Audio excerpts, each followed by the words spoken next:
Good morning everyone, welcome to the daily the Hindu vocabulary session. Start करते हैं with our first word and the word is inflammatory. Adjective इसका मतलब होता है likely to cause very strong feelings of anger, उत्तेजक या फिर आपका प्रज्वलनकारी।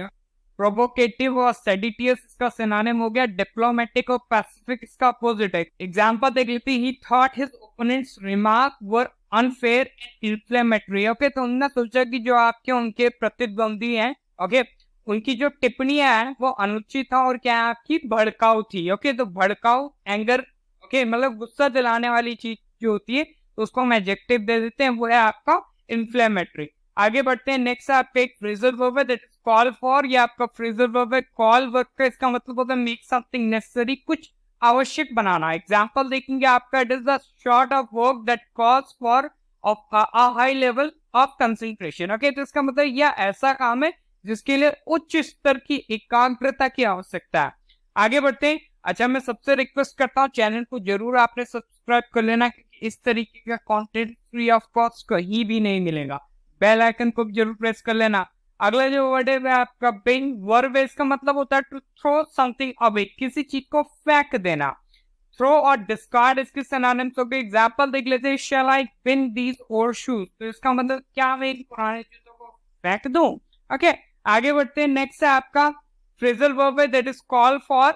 ये आपका दूसरा मीनिंग है, ठीक है। ओके, वाला मीनिंग ये। इसका मीनिंग क्या है आपका, पब्लिकली आस्क फॉर और डिमांड समथिंग, सार्वजनिक रूप से कुछ मांगना। एग्जाम्पल देखिए। The report calls for an audit of endangered species, तो जो रिपोर्ट है ना उसमें लुप्त प्राय प्रजातियों के ऑडिट की मांग की गई है। आगे बढ़ते हैं। नेक्स्ट आपका वर्ड है पेडल वर्ब है। इसका मतलब होता है आपका to go from place to place selling something, कुछ बेचने के लिए फेरी लगाना। हॉक और डिस्ट्रीब्यूटर्स के सिनोनिम से एग्जांपल देख लेते हैं। The farmer came to the city to peddle his surplus mangoes, तो किसान अपने अतिरिक्त आम, मतलब ज्यादा आम है, ओके, उनको बेचने के लिए शहर आया था।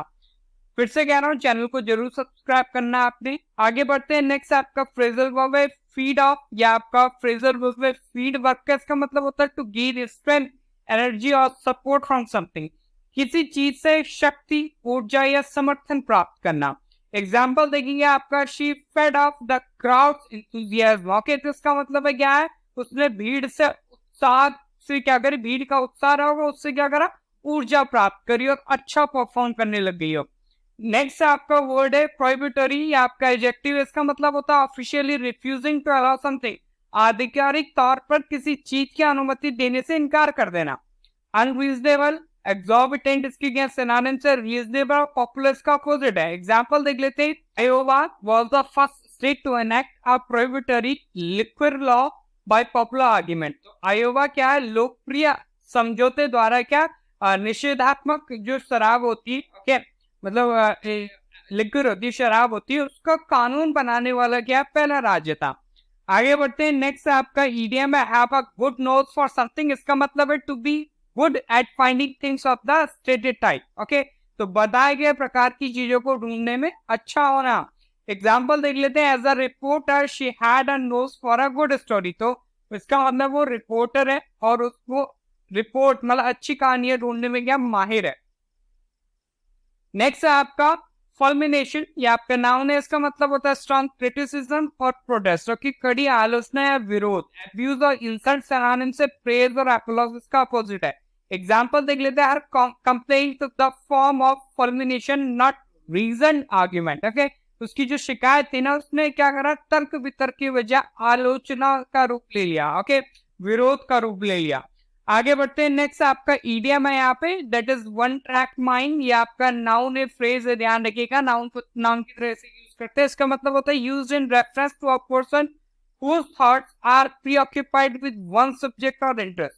ओके, तो इसका उपयोग वहां किया जाता है, उस व्यक्ति के लिए किया जाता है, जिस उस व्यक्ति के संदर्भ में किया जाता है जिसके विचार किसी एक विषय या रुचि से जुड़े होते हैं, मतलब एक ही टॉपिक से उसके जो थॉट्स हैं वो लगे हुए होंगे।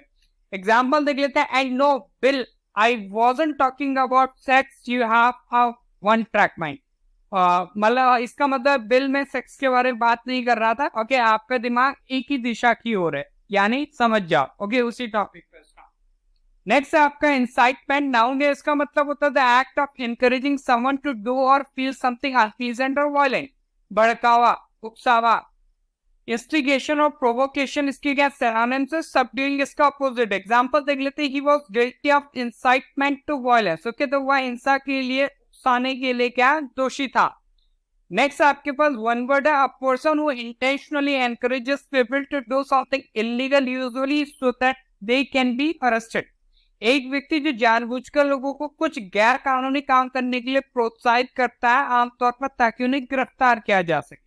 तो दैट इज प्रोवोकेटर। नाउन है, एग्जांपल देख लेते हैं, was she are true progressive, और अब we can say प्रोवोकेटर walking under cover. तो वो क्या सच में आपकी क्या प्रोग्रेसिव थी, या फिर कोई आपका वी कैन से ऐसी व्यक्ति थी जो आपका गलत काम करवा रही है आपसे, ओके, और वो अंडर कवर काम कर रही है।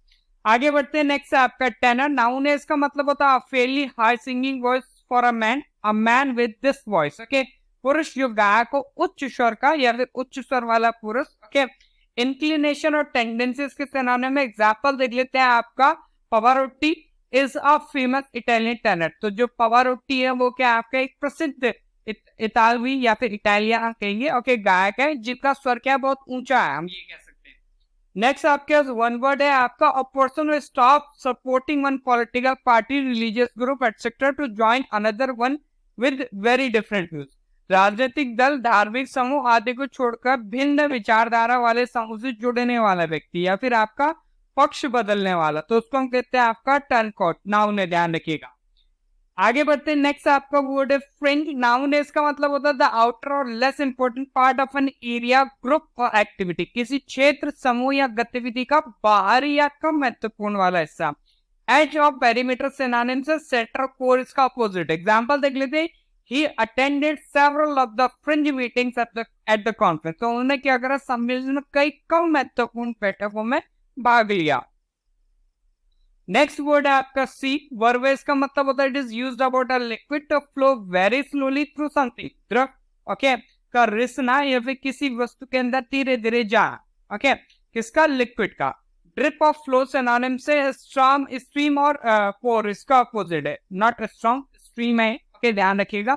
एग्जांपल देख लेते हैं, water started seeping in through small cracks. Okay, तो छोटी छोटी दरारों से क्या पानी रिसने लगा। नेक्स्ट आपका वर्ड है ट्रैंक्विलिटी। नाउन है, इसका मतलब होता है पीसफुल काम स्टेट विदाउट नॉइज, वायलेंस और वरी। एक शांतिपूर्ण शांत अवस्था बिना शोर, हिंसा, चिंता के आदि। काम और पीस सिनोनिम्स हो गए, टर्मोइल और अनरेस्ट का अपोजिट है। एग्जांपल देख लेते हैं, I love the tranquillity of lakes. Okay, तो मुझे झीलों की शांति बेहद पसंद है। तो ये तो था आज का वोकैबुलरी सेशन। आई होप आप सभी ने एंजॉय करा होगा। सेशन को लाइक करें, शेयर करें, चैनल को सब्सक्राइब जरूर करें। मिलते हैं in the next session. Okay, till then, जय हिंद, जय भारत।